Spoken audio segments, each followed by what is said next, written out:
မြေမရှိဘူးဆိုပြီးညင်းနေကြတဲ့ကလေးတို့ရေဒီမှာကြည့်ဒီလိုရေဟိုလက်ဆွဲပုံထဲမှာမြေကြီးထက်မရုပ်ပင်ဆိုင်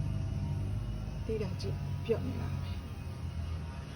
နော်တနိုင်တစ်ပိုင်းလေးတွေပေါ်ကိုစိုက်လို့ရရင်စိုက်ပြီးတော့စားလို့ရပါတယ်ဒါရုံးကဖိုင်ထဲတဲ့ဘုံတွေလွတ်ပြလို့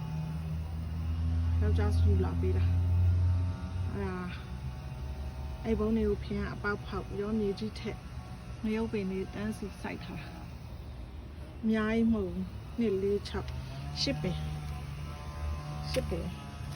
အခုဒီနေ့ခူးပါတယ်လို့ဟိုနေမရှိဘူးဆိုပြီးအားမငယ်ကြပါနဲ့